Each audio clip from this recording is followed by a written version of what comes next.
Assalamualaikum warahmatullahi wabarakatuh.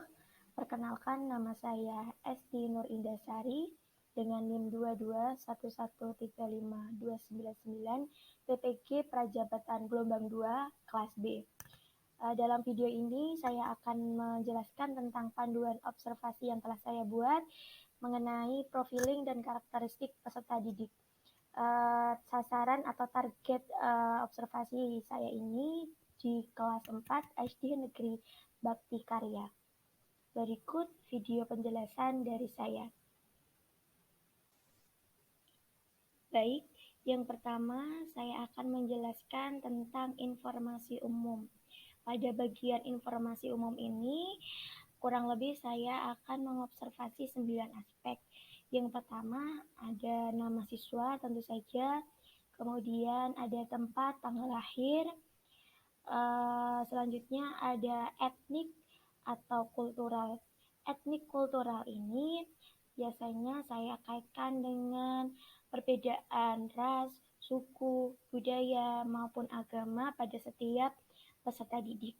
Kemudian ada alamat tempat tinggal peserta didik, kemudian pekerjaan orang tua. Pekerjaan orang tua ini nanti akan dikaitkan dengan status sosial pada setiap diri peserta didik. Kemudian ada minat dan bakat. Minat dan bakat ini juga saya kaitkan dengan cita-cita yang akan diraihnya di kemudian hari. Selanjutnya ada gaya belajar.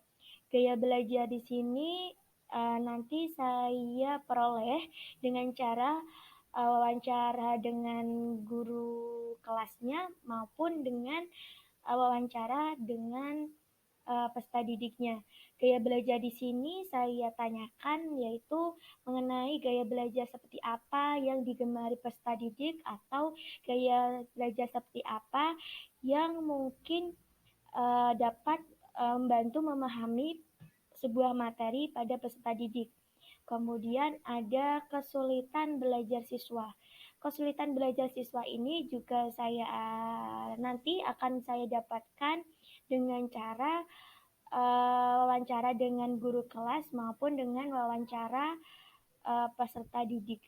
Nah, dalam kesulitan belajar siswa ini nanti saya akan tanyakan apa yang menyebabkan minat belajarnya siswa rendah atau apa gaya belajar siswa yang kurang sesuai atau kesulitan-kesulitan belajar siswa lainnya.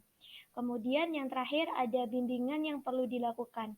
Bimbingan yang perlu dilakukan ini saya peroleh jika saya sudah memperoleh data tentang kesulitan belajar siswa. Nah, bimbingan yang perlu saya lakukan ini juga saya kaitkan dengan hasil dari data kesulitan belajar siswa. Begitu panduan observasi pada bagian umum yang telah saya buat. Baik, selanjutnya saya akan menjelaskan tentang perkembangan fisik dan motorik peserta didik.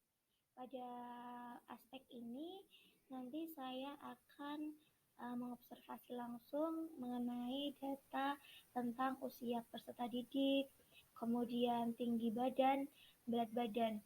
Kemudian pada aktivitas motorik siswa, saya akan mengobservasi ada 4 aspek. Yang pertama ada keseimbangan berlari. Kemudian ada kemampuan menggambar atau menulis. Kemudian ada ketangkasan menangkap bola. Dan yang terakhir kekuatan memindahkan kursi. Pada aktivitas motorik siswa ini, nanti saya akan memperoleh data observasinya dengan cara mengobservasi langsung atau melihat langsung mengenai aktivitas-aktivitas motorik siswa yang telah saya sebutkan tadi seperti keseimbangan berlari, kemampuan menggambar atau menulis, ketangkasan menangkap bola, dan kekuatan memindahkan kursi. Baik, selanjutnya saya akan menjelaskan tentang panduan observasi pada bagian perkembangan kognitif. Pada perkembangan kognitif ini nanti saya akan wawancara langsung dengan guru kelas. ada dua deskripsi atau dua aspek yang akan saya observasi. Yang pertama, proses belajar dan hasil belajar siswa. Pada proses belajar ada 3 deskripsi yang nanti saya akan observasi. Yang pertama, tingkah laku peserta didik di dalam kelas. Yang kedua, keaktifan peserta didik di dalam kelas. Yang ketiga, cara berpikir peserta didik di dalam kelas. Pertanyaan-pertanyaan yang mungkin nanti saya akan tanyakan ada 4. Yang pertama, bagaimana proses belajar peserta didik di dalam kelas? Yang kedua, bagaimana tingkah laku peserta didik ketika mengikuti proses belajar? Yang ketiga, bagaimana keaktifan peserta didik di dalam kelas? Yang keempat, bagaimana cara peserta didik dalam memecahkan masalah? Kemudian nanti setelah mendapat jawaban-jawaban dari pertanyaan saya, nanti saya akan tuliskan pada kolom hasil. Kemudian pada aspek selanjutnya yaitu hasil belajar. Hasil belajar di sini saya mungkin akan menanyakan 2 pertanyaan. Yang pertama, bagaimana hasil belajar peserta didik di kelas 4 mulai dari semester ganjil sampai dengan semester genap ini? Yang kedua, adakah hambatan bagi peserta didik dalam mencapai hasil belajar yang maksimal?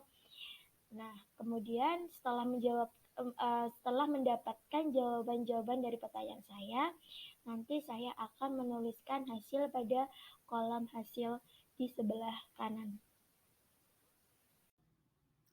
Baik, selanjutnya saya akan menjelaskan terkait dengan perkembangan bahasa, moral, sosial, dan emosi peserta didik. Pada perkembangan bahasa, moral, dan sosial peserta didik ini, nanti saya juga akan mewawancara langsung dengan guru kelas 4 SD Negeri Bakti Karya. Pada aspek pertama ada bahasa. Deskripsinya yaitu bahasa yang setiap hari digunakan oleh peserta didik di lingkungan sekolah. Dan pertanyaan-pertanyaan yang mungkin saya akan tanyakan yaitu bahasa apa yang digunakan peserta didik saat berinteraksi dan berkomunikasi dengan guru maupun teman sejawat. Yang kedua, bahasa yang digunakan oleh guru dalam proses pembelajaran. Yang kedua, nanti pada indikator moral, deskripsinya yaitu perilaku peserta didik saat membuka dan menutup proses belajar. Kemudian perilaku peserta didik ketika berinteraksi dengan guru dan teman sejawat. Dan pertanyaan-pertanyaan yang akan muncul, yang pertama, bagaimana meningkatkan kereligiusan peserta didik? Yang kedua, bagaimana perilaku peserta didik kepada guru maupun dengan teman sejawat? Yang ketiga, adakah tingkah laku atau karakteristik peserta didik yang memerlukan pendampingan?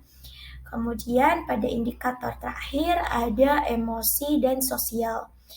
Di sini saya menuliskan 2 deskripsi. Yang pertama, kemampuan pengendalian emosi peserta didik ketika menghadapi suatu permasalahan. Yang kedua, hubungan atau interaksi peserta didik dengan guru maupun teman sejawat. Dan pertanyaan-pertanyaan yang mungkin akan muncul ada 3. Yang pertama, bagaimana cara peserta didik dalam menyelesaikan suatu permasalahan? Yang kedua, bagaimana hubungan atau interaksi yang terjalin antara peserta didik dengan guru? Yang ketiga, adakah peserta didik yang masih perlu pendampingan dalam hal pengendalian emosi?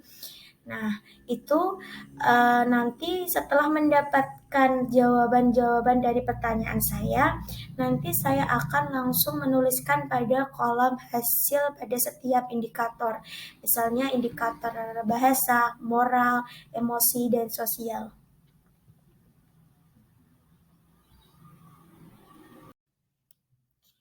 Selanjutnya saya akan menjelaskan panduan observasi yang terakhir mengenai motivasi belajar peserta didik. Pada motivasi belajar peserta didik ini, saya menyantumkan 3 indikator yang nanti akan saya observasi. Yang pertama, ada keinginan peserta didik untuk belajar. Pada indikator yang pertama ada 2 deskripsi yang mungkin nanti saya akan membutuhkan jawaban. Pertama, ada peserta didik mampu menunjukkan minat terhadap materi pembelajaran. Yang kedua, peserta didik memiliki keingintahuan yang tinggi. Kemudian, indikator selanjutnya yaitu mengikuti pembelajaran di kelas dengan aktif. Deskripsinya juga ada 2. Yang pertama, peserta didik mampu antusias mengikuti pembelajaran. Yang kedua, peserta didik mampu aktif dalam proses pembelajaran. Dan indikator yang terakhir, ada ketekunan belajar dalam kelas. Pada ketekunan belajar dalam kelas juga ada 2 deskripsi yang mungkin saya butuhkan jawabannya.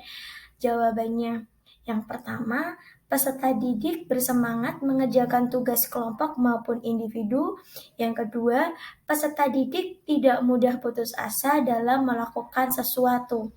Nah, setelah mendapatkan jawaban-jawaban dari deskripsi maupun indikator yang sudah saya tentukan, nanti saya akan menuliskan pada kolom keterangan.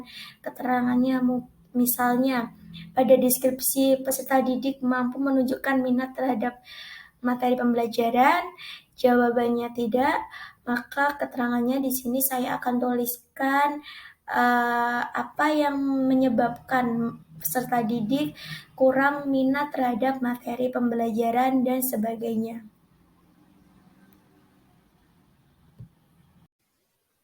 Baik, itulah penjelasan singkat dari saya terkait dengan panduan observasi profiling atau karakteristik peserta didik yang telah saya buat, yang nantinya saya akan lakukan observasi di kelas 4 SD Negeri Bakti Karya.